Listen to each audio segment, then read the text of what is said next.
첫날 너무 흥분해가지고 인트로를 제대로 못했다라는, 그래서 다시 인트로를 할까? 뭐 이런 생각도 해봤는데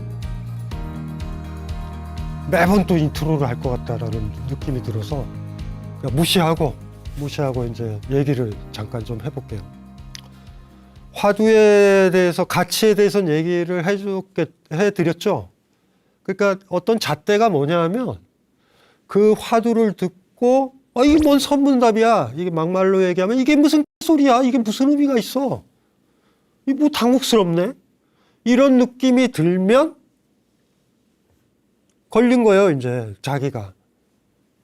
깨닫지 못한 거야. 절대 까먹으면 안 되는 게 그 화두, 그 선문답이 명료하게 이해가 되는 수준까지 내 정신이 올라와 있어야 되는 거야.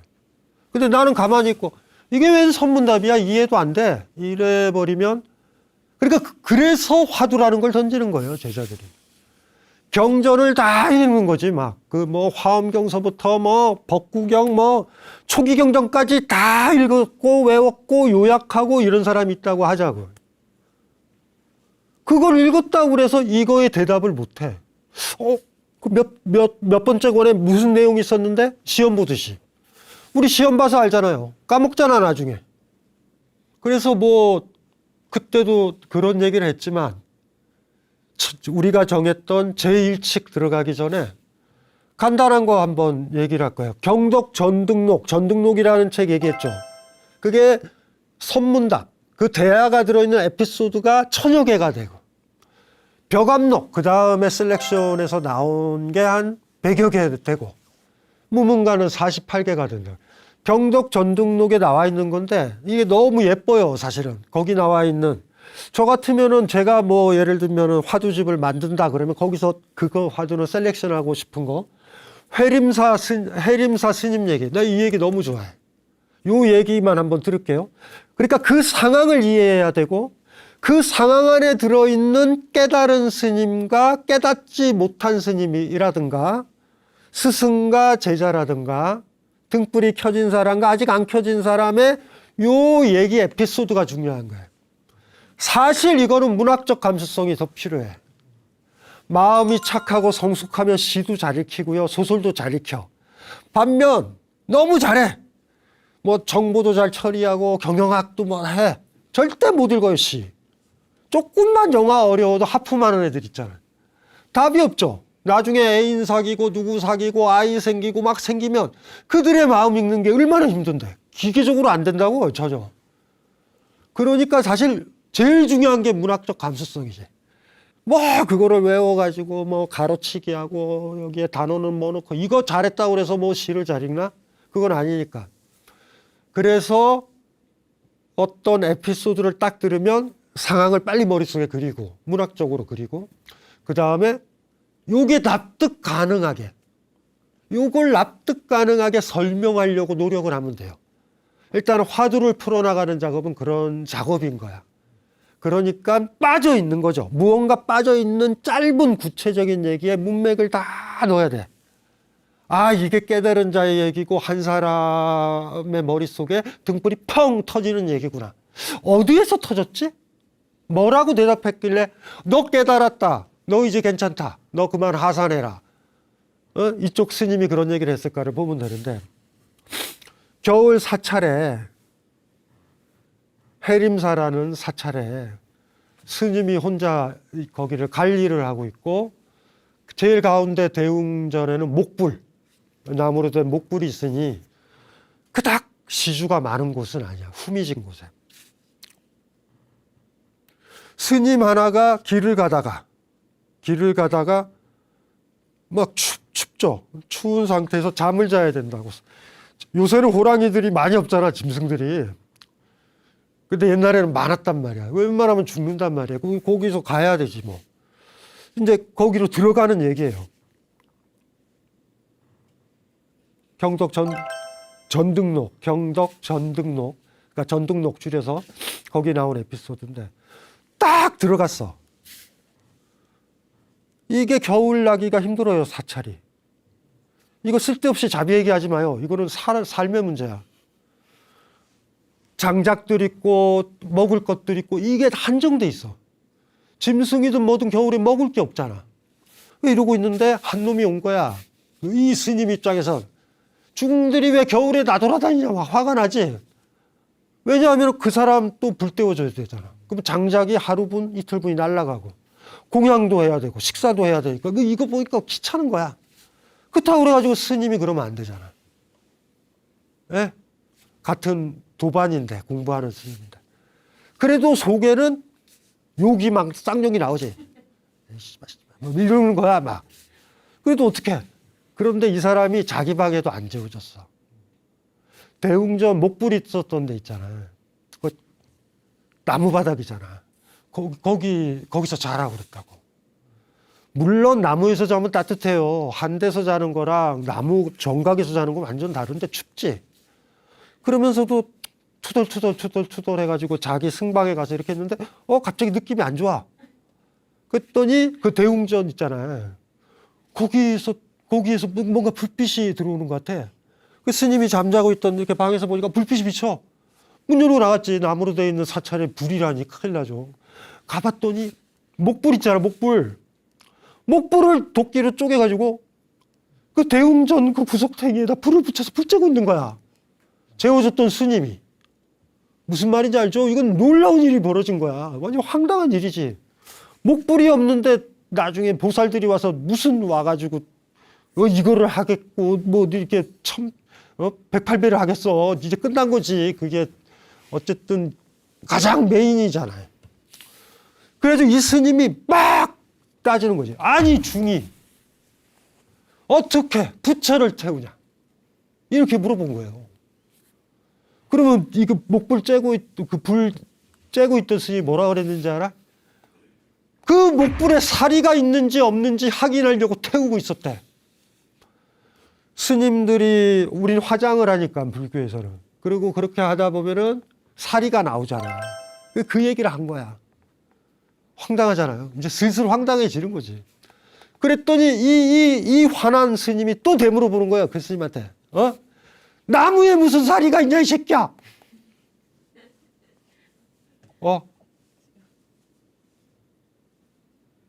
여기서 그 이기적이었던 그 스님이 깨달음을 얻어. 잘 보세요. 뭐 가지고 깨달음 얻는 거야. 에피소드는 그걸로 끝나. 이게 뭔 개소리자. 이렇게 들어갈 수도 있는 거예요. 이렇게 선문답이. 처음 해보자. 부처가 뭐라고 그랬어요? 나무불이잖아, 나무불. 부처를 왜 태우냐? 어떻게 부처한테 잔인한 짓을 하냐? 이렇게 생각을 해서 마치 사람인 듯이 무엇이든 듯이. 그랬더니 오히려 부처를 존중했던 게 누구야? 그 스님이잖아. 사리가 있는지 보려고. 너희들이 네가 그렇게 숭상하는 부처라면 사리가 있을 거다 하는 거야. 그래도 말도 안 되는 거죠. 이 사람이 갑자기 어떻게 깨우친 거야, 이 사람이. 나무에 무슨 사리가 있냐? 지금까지 뭐 했던 거야, 이 사람은? 뭐 가지고 모셨던 거야? 장작한테 기도를 드렸던 거예요? 부처한테 기도를 드렸던 거야. 이런 얘기들이야. 여러분, 확 오지. 불교에서 공이라는 개념 많이 쓰잖아. 그거는 사실 정확하게는 어떤 본질이 없다. 영원 불변한 본질이 없다. 이런 의미예요. 그래서 한자어로 좀 표현하면 자성이라는 표현을 써. 자성.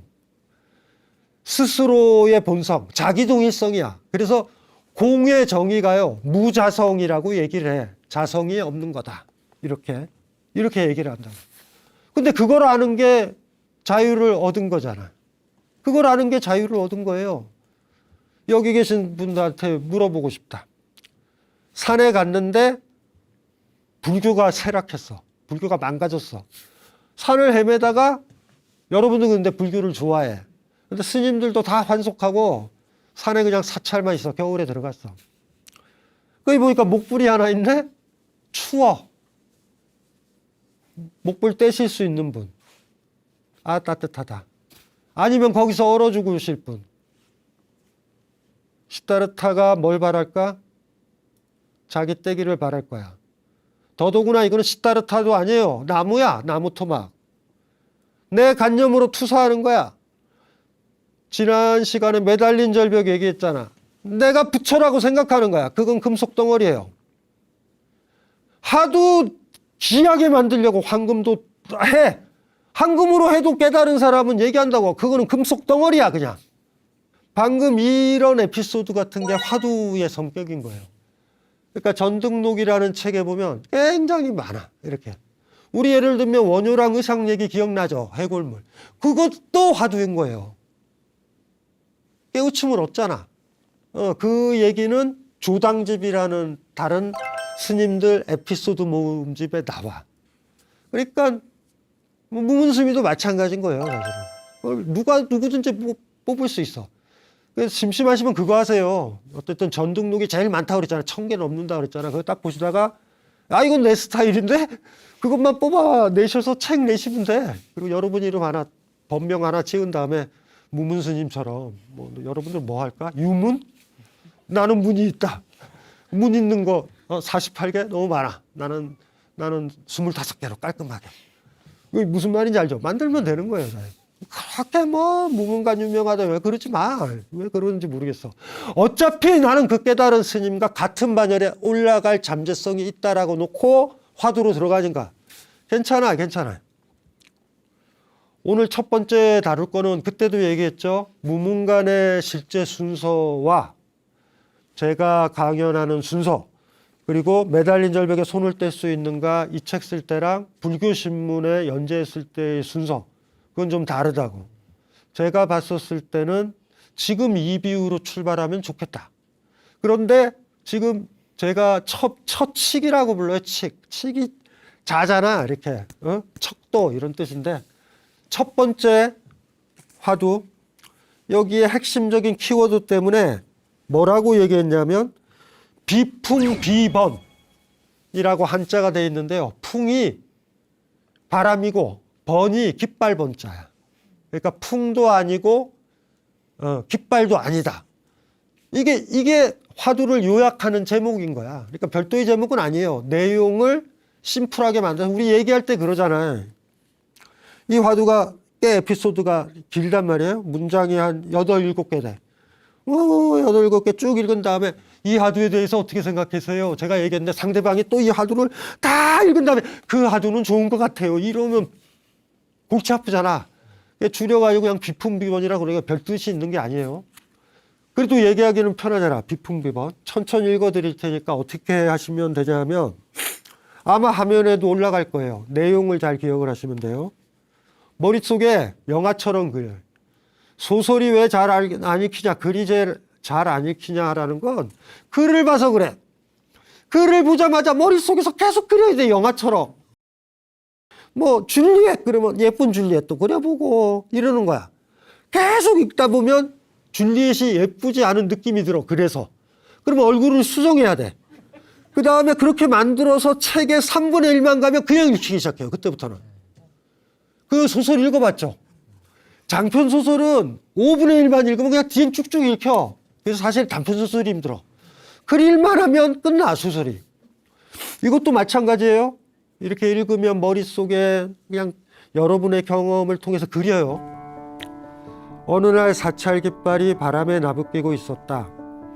이 광경을 보고 두 스님이 서로 논쟁을 했다. 한 스님은 깃발이 움직인다 라고 말하고, 다른 스님은 바람이 움직인다 라고 주장했다. 서로의 주장만이 오갈 뿐 논쟁은 결코 해결되지 않는다. 이때 육조해능은 말했다. 바람이 움직이는 것도 깃발이 움직이는 것도 아닙니다. 그대들의 마음이 움직이고 있을 뿐입니다. 두 스님은 소스라치게 놀랄 수밖에 없었다. 비풍비번이야. 육조해능. 육조라는 말은 육조니까 5조가 있겠죠? 그러면 5조위가 누구겠어? 4조. 4조위가 3조. 그 다음에 누구예요? 2조? 1조. 1조가 그 유명한 달마야. 등이 스파크 켜진 순서야. 달마의 파란불 반짝. 색깔 다르다고 그랬어요. 장작이 다르니 색깔이 다르지. 젖어있는 장작이 탔을 때 내는 색깔 연기와 마른 장작이 다르듯이. 이게 같으면 둘 중에 하나는 앵무새야. 어쨌든. 그리고 이렇게 했다가 6조까지 딱 간 거야. 6조라는 이름을 들으면 느낌적 느낌의 인문학적 상상력 있는 사람은 알아. 야! 6조 제자들이 잘 됐구나. 뒷사람들이 6조라고 붙인 거야. 그리고 여기서도 6조라고 나왔어. 이 스님 이름이 해능이에요. 해능 스님을 예를 들면 철학자, 불교 철학자로 본다면 6조 단경이라는 책이 있어요. 6조 스님이 박달나무, 아주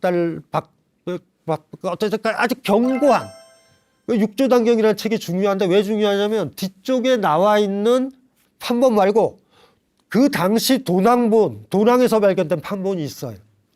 굉장히 좀 달라요. 에피소드들도 다르고. 그래서 철학자도 뒤쪽은 막 6조 스님 좋아했던 사람이 업데이트하고 세련되고 불리한 거 빼고 이해 안 되는 거 빼고 우리가 지금 우리 교파가 가는 방향과 어긋난 것 같으면 희석시키고 글자 하나 빼고 이럴 수 있잖아. 도낭본은 그대로 있는 거야. 아우 철학자로서 너무 좋아. 고치지 않는 6조 단경이라는 거. 선불교에 관심이 있는 사람이 반드시 읽어야 될 책 6조 단경. 이거 중요한 책이에요. 그 6조가 또 나온 거야. 스타가. 두 사람이 논쟁을 하고 있다. 이 스님들도 문제야. 강연을 듣고 있지 않았다라는 거예요. 왜냐하면 그 당시에 인종법사가 열반경을 강의하고 있었는데 쫙 멀리서 들리지도 않아. 그러니까 지네들끼리 할 일이 없어서 논쟁이 벌어진 거야. 그리고 깃발 근처이니까 메이저 단상 쪽, 중앙 단상에서 상당히 먼 곳이었다.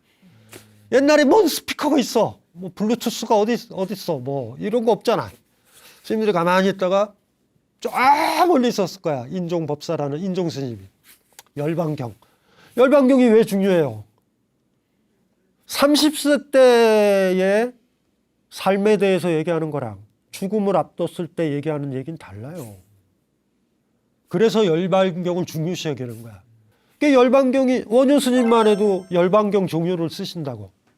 열반경의 핵심이지. 그거 강의를 하고 있는데 근데 안 들리잖아. 그래서 스님 둘이서 그러면 6조는 도대체 왜 바깥에 있느냐? 이게 수수께끼야 또. 왜냐하면 6조인지 아직 몰라. 5조 스님한테 북중국이에요. 북쪽 중국에서 그걸 받았을 때, 그걸 주잖아. 가사랑 이 바루를 준단 말이야. 네가 이제 6조다. 그런데 얘는 무식했단 말이야. 6조 예능은 말도 몰랐고 늦게 들어왔고 막내야 한마디로 말해서 그 사찰에. 그런데 깨우침에 우선순위가 어딨어? 계급장이 어딨어요? 그러면 지금 할아버지들이 다 부처겠다. 그렇지 않잖아. 그래서 5조 스님이 줬는데 나머지 제자들이 안 받아들이는 거지. 상자 스님들이. 그리고 그 5조의 가사만 뺐으면 어디 가서 이거 5조 가사야. 이렇게 할 수 있잖아. 그래서 밤에 몰래 5조가 6조를 자기가 노를 저어가지고 남중국으로 보내요. 대유령이라는 큰 고개를 넘어서 남중국이 숨어 있는 거야. 그런데 5조 스님의 제자들이 해능을 찾아. 요게 이제 5조 스님이 나이가 들어서 노망기가 있어가지고 이게 뺏어갔다. 막 이런 거. 그걸 뺏으려고 그래. 그걸 가지고 있어야 되니까. 숨어 있었어요. 10년을. 남중국에 숨어 있었던 거야. 바로 이날 해능이 컴백하는 날이에요. 이날이. 6조 단경에는 이 에피소드가 그대로 있습니다. 그러니까 무문 스님은 있었던 화두만 뺀 건데 이게 굉장히 극적인 장면이야. 왕의 기한. 옛날에 영화 있었잖아. 쫙. 뭔지 알죠? 쫙 이렇게. 그날이야, 이날. 이날 이러다가 그리고 뒷얘기를 해드릴게요. 이렇게 하다가 논쟁을 하는데 누가 얘기했어요? 당신들 마음이 움직이는 거야. 이렇게 얘기했잖아. 그게 갑자기 막 당혹스러운 거지. 모여있던 사람은 경전 달랄랄랄랄 외우고 이랬던 사람들이야. 그 얘기는 없거든. 그래서 인종 스님까지 내려오는 거지. 이거 누구야? 아직요, 옷 이렇게 감싸고 있는 거야. 왕의 기한이라니까, 누더기요. 일반 사람처럼 있었다고. 당신은 누구냐? 인종법사가 그랬을 때 옷을 벗어요. 그래가지고 채색된 전설에 따르면 황금색. 쫙. 뭔지 알아요? 육주십니까? 이렇게 인사해가지고 다 엎드리는 걸로 끝나는 거야. 이 얘기는 원래. 굉장히 극적인 장면이에요, 사실은. 이게. 앞뒤 잘라서 그러는 거야. 제일 외곽에 깃발 옆에 중심부로도 못 들어갔던 스님비 육조 스님. 이렇게 있었던 그게 중심이 되는 거야. 그 파문이 깃발도 움직이는 게 아니고 바람도 움직이는 게 아니고 당신 마음이 움직인다는 그 얘기가 그 주변에 모여있던 평범한 보살들서부터 스님들까지 파문이 있는 거야. 띵 뒤통수 맞은 것처럼 파문이 쫙 가니까 모든 관심사가 어디로 가는 거야. 여기 인종 스님은 불쌍한 분이에요. 메이저였다가 갑자기 떨어진 거야. 하지만 이 인종 스님도 6조가 내려왔잖아. 10년 만에 드디어 컴백을 하는 거야. 6조 단경에는 그 에피소드가 있어요. 사실은. 아인슈타인이 얘기를 한 거예요. 양자역학이라는 거 아시죠? 양자역학의 세계는 굉장히 힘든 게 관찰자, 가학자, 이론이요. 그 결과를 변동시켜. 객관적인 세계가 없다라는 결론에 나온다고. 그래서 아직도 해석이 많아. 뭐 슈레딩거 고양이 뭐 이런 거 들어봤죠? 아는 어떤 상태야? 반은 죽었고 반은 살아있는 상태야. 그 상태로 있는 거예요. 그런데 문을 딱 열면 둘 중에 하나거든. 거기에 방사능이 그 사이에 분출이 돼서 고양이가 죽었을 수도 있고 분출이 안 됐으면 살아있을 수도 있어. 그런데 그 문을 안 열었었을 때의 상태는 중첩이라고 그래. 반은 살아있고 반은 죽어있다. 열어서 딱 열면 그 중에 하나가 사라지는 거야. 이해되세요? 양자역학 그게 슈레딩거가 만든 거예요. 그 슈레딩거 고양이. 그거에 반대했던 사람이 누구냐 하면 아인슈타인이냐. 반은 살아있고 반은 죽어있는 고양이란 존재할 수 없다. 그 유명한 얘기가 그래서 거기서 나오는데 불교에서 나온 얘기가 아니에요. 아인슈타인을 찾아온 젊은 양자역학. 그러니까 둘 중에 하나야. 문을 열 때까지는 모른다. 그리고 문을 열기 전에는 반은 죽어있고 반은 살아있다. 이거는 가설이 아니라 수식으로 그냥 나와요. 확률적 존재로 살아있는 거야. 아인슈타인이 그래가지고 주류 양자역학 하는 사람들이랑 많이 싸워요. 그리고 자기한테 놀러온 젊은 과학자가 있으면 항상 물어보는 게 뭔지 알아요? 뭐 물어봤는지 알아? 이렇게 프린스턴 대학에서 캠퍼스 예쁘잖아. 산책을 딱 하고 있다가 아인슈타인 항상 이런 식이었던 거예요. 달이 오늘 너무 예쁘다. 너무 근사하다. 아이고 우리 이제 방에 들어가서 차 한잔 하지. 탁 돌려서 달을 등지고 가는 거야. 그럴 때 넌지시 물어봐요. 자네가 달을 보고 있지 않을 때 달은 존재하는가? 그래서 존재한다 그러면 자네는 내 편이네. 불교에서도 그런 얘기가 나와서 이게 아인슈타인 얘기인지 잘 모르는 사람들이 많아요. 기억나시죠? 달을 가리켰으면 이렇게 가리키면 요거 보잖아. 이것도 선불교에서 얘기하는 거야. 이거 보잖아. 그래서 이거 좀 보지 말고 저 달 좀 봐라 이런 거야. 예? 달을 봤으면 손가락을 잃어야 되잖아. 손가락을 잡고 보다. 이 손가락이 뭐냐면 지난 인트로에도 얘기했잖아. 이게 경전이에요. 이게 경전이란 말이에요. 이게 경전이고 책이고 글이라고. 요거 가리키는 걸 봐야 되잖아. 뭐 이런 얘기들을 많이 한다고. 그러다 보니까 아인슈타인이 불교 신자다. 그건 아니에요. 관찰자와 관련을 맺는 것인가 자연세계는. 옛날에는 뉴턴 이전만 하더라도 내가 이렇게 본다고 이런 것들이 변화가 없잖아. 그런데 미시세계로 들어가면 내가 이걸 관측을 하려고만 한다고 하더라도 무슨 말인지 아시겠죠? 우리가 예를 들면은 우리가 이런 것들을 본다라는 게 우리가 알잖아. 상식적으로 빛이 반사돼서 우리 눈에 들어오는 거잖아. 그런데 얘가 빛보다 작거나 가벼워. 그러면 빛이 퉁 튀기면 쟤도 뒤로 튕기잖아. 당구공처럼. 그럼 그 자리에는 없을 수도 있잖아. 그러니까 현대 물리학의 아주 작은 세계로 들어가면은 관찰한다라는 행위 자체가 다 변동을 시켜버리는 거야.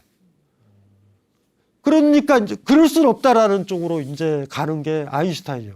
그러니까 그 입장을 선택하시면 돼. 제가 달을 보지 않을 땐 달은 없죠. 있다고도 할 수도 없고 없다고도 할 수도 없죠. 이 입장인가요, 여러분들이? 내가 고개를 돌리고 달을 안 보고 심지어 집에 들어와 있어도 달은 존재한다고 믿어야 되는 거야. 존재하는 것인가. 이런 문제예요, 사실은. 굉장히 유사하죠. 많이 이런 문제가.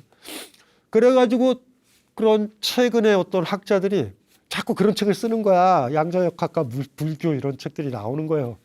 야, 이거 봐라. 이거 불교 얘기다. 거기다가 그 사람들은 어떤 입장이겠어? 양자역학과 같이 가면 불교는 영원히 간다. 앞으로 더 발달할 과학이기 때문에, 자연과학이기 때문에. 뭐 어쨌든 그래서 그래가지고 이제 뭐 설교 차원에서 자꾸 양자역학 들어왔는데 그건 무리수야. 불교 경전도 어렵고 양자역학도 어려워. 너무 어려워져.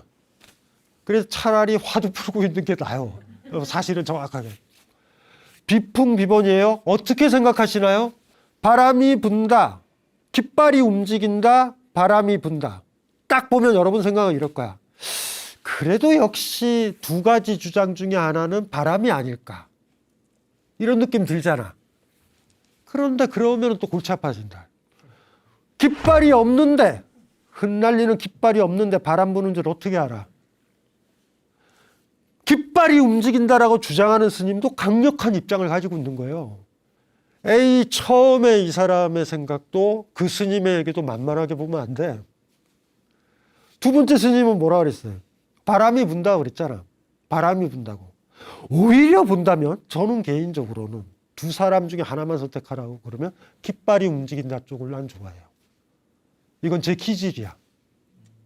깃발 없어서 뭐 바람 분다 간념 아닌가요? 그 스님 머리카락이 없구나. 그렇구나. 그러니까 승복이 나부끼거나 여기가 서늘해지거나 하면 바람 분다라고 얘기할 수 있잖아, 스님이. 그런데 여기는 분지라서 바람이 안 불고 저 위에서 바람이 분다. 이게 무슨 말인지 이해되시죠? 이 두 번째 스님도 그러니까 아주 복잡한 거예요. 둘 다가 복잡한 거야. 그리고 또 한 번 또 생각할 수도 있겠지. 그래도 좌우지간 깃발이 움직이는 건 바람 때문이다. 어쨌든 좌우지간. 그걸 누가 부정하냐. 그리고 또 그렇게도 얘기할 수도 있겠지. 조금 있다가 반드시 깃발이 멈출 겁니다. 그때는 바람이 멈춘 거예요. 둘 다가 만만치가 않아. 그러니까 싸우는 거예요. 근데 여러분들 생각에는 깃발이 움직인다. 이거 너무 단편적이야. 단발맛 쪽으로 생각하는 거야. 두 번째 스님이 얼마나 훌륭해. 바람이 분다까지 나왔다. 세 번째 육전은 얼마나 훌륭해. 마음이 움직인다라고 얘기했다. 왜요? 내 마음이 깃발에 가지 않으면, 내 마음이 깃발에 가 있지 않고 인종법사의 반야경설법에 가 있다면 바람 부는지 모른다. 마음이 거기로 가 있는 거야, 거기로. 너희 마음이 거기로 움직였다라고 얘기를 한 거야. 그러면 순서로 따지면 그렇게 되잖아. 깃발 움직였다라는 사람이 제일 수준이 낮고, 바람 움직였다라는 게 그 다음 수준이고, 심지어 깃발과 바람을 보면서도 그거로 마음이 가 있잖아. 마음이 가 있어야 싸우잖아요. 마음 가 있는 거 뭔지 아시겠죠? 여러분들 이렇게 제가 한번 떠들면은 저는 안 졸려요. 떠들고 있기 때문에. 떠들면서 조는 거는 놀라운 거야, 그거는. 근데 여러분들은 졸릴 가능성이 많아. 시청자분들도. 왜냐면 안 떠들어서 그래. 막 듣고 있으면 졸려, 그냥. 그러니까 강연 프로 잘 듣는 방법은 혼자서 그냥 떠들고 있는 게 좋아. 주글주글. 어쨌든 세 번째가 바람 얘기를 했다. 그러니까 6조 만만세. 이렇게 생각하지 말자. 만만한 게 아니야. 만만한 게 아니야. 왜요? 바람이, 깃발이 내 마음을 끌어당길 때도 있어. 가만히 설법을 듣고 있는데 파드득 소리가 나서 내 마음이 끌려갈 수도 있어. 그러면 또 똑같잖아. 깃발 소리가 내 마음을 끌었다고 얘기해도 된다고. 달을 보고서 내가 볼 때 있냐, 내가 안 볼 때도 있냐. 그 전에 사실 더 중요한 것도 있다. 느낌적 느낌의 달이요, 나 좀 봐줘라고 비추고 있다라는 느낌이 있어. 그건 어떡할 건데? 그건 어떡할 건데? 그러니까 좀 쉽게 좀 생각하지 말아요, 그냥. 야, 다 바깥 세계에 빠졌는데 육조가 마음 얘기했다. 안 그래. 절대 안 그래. 우리 마음이 갈 때 가만히 보면 그럴 때 있잖아. 길을 가다가 너무 맡아보지 않은 근사한 향내가 코로 들어올 때 마음이 그쪽으로 가죠. 어디서 나지? 라고. 꽃냄새여도. 우리가 달을 보기도 하지만 달도 우리를 보고, 내가 달을 가르치지만 달도 나한테 손가락질을 한다. 위계 한번 매겨볼까? 여기서 제일 처음이 뭐예요? 경전 강의이다. 경전을 듣고 지적으로 이해한다. 교종적이다. 깃발 팔락. 깃발 하나 팔락거리면 선생님 강의 안 듣는다. 무슨 말인지 아세요? 깃발. 뭐 같은 계열이니까 뭐야? 에? 바람이 움직인다. 뭐 이렇게 늡시다. 그 다음에 뭐야? 마음. 끝난 거잖아. 이 에피소드에서 마음이 가지 않는 경전이 무슨 의미가 있냐? 에? 이 순서대로 올라가는 거야. 복잡해요? 짧잖아. 짧기 때문에 해석의 여지가 많은 거야. 시가 왜 어려워요? 구슬 하나 얻고 너무 힘들다? 구슬은 말이죠. 이쁜 구슬은 여기에 올려놨을 때 색깔이랑 여기에 올려놨을 때 색깔이랑 다 다르잖아. 아예 이런 거에 세팅돼 가지고 구슬이 박혀 있는 거는 그냥 거기에 박혀 있는 거야. 그냥 해석의 여지가 없어요. 시 한 편 독해하기가 힘든 거야. 대하소설은 너무 쉬워요. 그 주인공이 어떤 사람인지 다 알아 그냥. 그런데 시 한 편을 보고는 어디다 제대로 놔야지 된다고. 보라색 있잖아요. 보라색 구슬이 있어. 이쁜 구슬이. 보라색 위에 올려놓으면 어떡해? 안 보이는데. 이런 구체적으로 하나 떨어져 있는 이런 에피소드들은 어디에다 올려놓느냐가 중요한 거예요. 그러면 여러분이 더 마음이 더 넓어지는 거지. 여기에도 넣어보고 여기에도 넣어보고 여기에도 넣어보고. 목불은 목불이지만 태우면 안 돼! 이래버리면 집착이잖아. 얼어 죽고. 비슷한 거예요. 똑같아. 글자에 빠져가지고 비풍, 비번, 바람이냐 뭐냐 하지 좀 마. 어느 자리에 이거를 놓을 것인가가 문제인 거야. 우리는 그만큼 커지는 거야. 시를 읽듯이 짧은 소설을 읽듯이 그리 읽어야 돼. 외우지 마요. 이게 딱 강연 끝나면 또 그래. 비풍, 비범, 바람이냐 바람이 부냐 뭐 이러고 바람이 부냐 깃발이 부냐 막 이러고 따지고 후배들 괴롭히고 막 이러다가 바람이냐 뭐냐 뭐 이렇게 얘기했다가 끝내고 또 어떻게 해? 나중에 가서 또 해능 흉내내지. 니들 마음이 움직이는 거야. 그런 놈 있으면 그냥 가만히 안 놔둬. 그냥 애들을 자유롭게 해줘야 되잖아. 이상한 쪽으로 간 거야.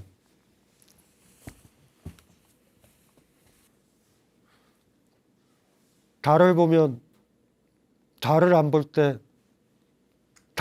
때 있죠. 달이 있는지 없는지는 모르지만 저는 그런 생각이 들어. 달은 우리를 비추고 있다고. 내가 어두운 방에 있어도. 그런 생각이 많이 들어. 요새는요. 옛날에는 그런 생각 많이 안 들었어. 옛날에는 막 바람이냐 깃발이냐 달을 가르치면은 달을 봐야지 왜 손가락을 봐 이런 헛소리나 떠들었어요. 그런데 산책을 다니다 보니 그렇더라. 고맙더라. 달이 나를 비추고 있다고. 달이 나를 가리키기도 하고요. 내가 달을 가리키기도 해.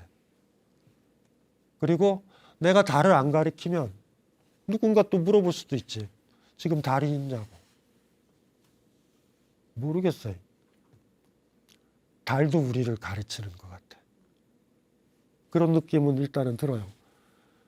요게 이제 이런 순서인 거예요. 마음 안에다가 집어넣은 거야. 선불교가 어디로 가느냐? 저 마음으로 간다고. 응? 이해되시죠? 와. 무문관이라는 책은 어떻게 되어 있냐면 저 화두는 만든 게 아니에요. 무문 스님이. 저걸 만들어서 하나 꽂아 놓은 다음에 밑에다가 일종의 설명을 붙이신 부분이 있어. 근데 재밌는 게 뭔지 알아? 무문 스님이 뭐 하나 더 붙이는지 알아? 아까 지금 움직이는 게 뭐냐가 뭐야? 첫 번째가 뭐였어요? 뭐였지? 깃발이 움직인다. 바람이 움직인다. 마음이 움직인다 그랬잖아. 그쵸, 그쵸? 그러니까 다 부정하잖아. 깃발도 아니었어. 바람도 아니었어. 마음도 아니었다라고 얘기해요. 무문 스님 그렇게 주석을 달아. 왜인지 알아요? 또 마음을 보잖아, 자기가. 무문 스님이 그렇게 생각한 것 같아. 깃발 보고, 깃발 통해서 바람을 보고, 마음이 거기로 갔잖아. 근데 갑자기 육조가 마음이다! 그러면, 아이고, 마음이 가야 깃발이든 뭐든 간에 다 의미가 있다라고 얘기를 했는데, 여기 한 단계 더 나가는 거야. 마음이 움직였다! 이러니까, 마음이 어떻게 움직이냐? 마음도 안 움직인다. 이렇게 얘기를 하면서 주석을 달아요. 무문 스님은. 개인적으로 별로 좋아하지 않아요. 그 주석에 대해서. 뭔 말을 하시려는 건지는 알아. 깃발에 집착했죠. 바람에 집착했죠. 이제는 내 마음에 집착하면 내 마음이 움직였네? 내 마음으로 다 몰아가면 어떻게 돼? 마음이 고정되잖아. 그래서 그렇게 얘기한 건 알아요. 왜 스님들이 그러잖아. 지금도 이런 거 소리 내잖아. 이렇게 하고. 왜요? 마음 깨우려고. 옛날 선생님들이 왜 이 칠판 긁었어, 손톱으로. 마음 이쪽에 오라고. 그러니까 육조가 움직이는 건 마음이다. 움직이는 건 마음이래 해서 자기 마음을 들여다보면 이제는 어떻게 돼요? 마음이 거기에 고착되지. 이제는 깃발도 보이지도 않고 뭣도 보이지도 않고 이래. 그러니 무문은 하나를 덧붙이는 거야. 마음도 움직이지 않는다. 하나를 덧붙인 걸 내가 이해를 하는데 그게 뭐 굳이 그렇게까지. 개인적으로 그래요. 너무 많이 가셨다. 그 정도에서 끊지. 그래서 일단은 이 순서를 머릿속에 기억을 하면은 48개의 무문간의 첫 번째 책으로 제가 왜 이걸 선택을 했는지 이해를 하실 거예요. 마지막으로 요거를 다시 한번 읽고 한번 그려봅시다. 어떻게 화두를 푸는 게 아니라 그 문학평론가가 된 것 같다라는 느낌이 드는데 이게 첫 번째 화두로 제가 정한 거는 불교가 어디에 기초하고 있는가, 선불교는. 그리고 화두를 뚫는다라는 건 아까도 얘기했잖아요. 마음이 살아나는 거야. 마음이냐, 아니 바람이냐, 깃발이냐 이거에 집착해서 논쟁하는 게 아니라 그렇게 논쟁하려면 내 마음이 거기에 가 있어야 된다. 뭔지 알죠? 마음이 살아 있어야 된다. 마음이 죽어 있으면 어떤 것도 못 담는다. 그래서 밝은 달빛은 때때로 내 마음을 살아있게 한다. 오만 근심 걱정들도 밝은 달빛은 나 봐라 이러면서 마음이 나에만 사로잡혀 있던 게 크게 열려가지고 그 달빛만큼이나 크게 달 쪽으로 갈 수도 있다. 그렇게 이해를 해도 되죠. 무문간 20칙을 한번 마지막으로 읽어드릴 테니까 한번 생각을 해보세요. 어느 날 사찰 깃발이 바람에 나부끼고 있었다. 이 광경을 보고 두 스님이 서로 논쟁을 했다. 한 스님은 깃발이 움직인다 라고 말하고 다른 스님은 바람이 움직인다 라고 주장했다. 서로의 주장만이 오갈 뿐 논쟁은 결코 해결되지 않았다. 이때 육조해능은 말했다. 바람이 움직이는 것도 깃발이 움직이는 것도 아닙니다. 그대들의 마음이 움직이고 있을 뿐입니다. 두 스님은 소스라치게 놀랄 수밖에 없었다. 무문간 29칙 비풍비번. 제일 쉬워 보여서 옛날에 불교신문에 연재할 때랑 책 쓸 때도 이걸 처음에 썼지만 제일 쉬워요. 다음에 어떻게 될지 모르겠어. 뭐 다음은 그냥 일단은 넘어가죠. 조금 느낌은 좀 사셨죠. 여행을 다니시다가 달 보고 아인슈타인이 던졌던 질문들, 그리고 제가 떠들었던 얘기를 가지고 조금 좀 생각을 해보면 마음이 아주 많이 좀 넓어질 수도 있을 것 같다. 그런 생각도 들어요. 인트로 중에 48개의 관문 중에 그나마 좀 문턱이 좀 낮아 보이는 거, 비풍비번. 그런데 다음 주에서부터는 그 문턱이 현저히 높아진다라는 느낌이 들어가지고 그래도 한번 볼게요. 가장 편하게. 일단은 어차피 문도 없으니까, 어차피 넘어가는 거니까 그냥 노력을 해가지고 그냥 부드럽게 넘어가 보자. 예, 이걸로 마치겠습니다.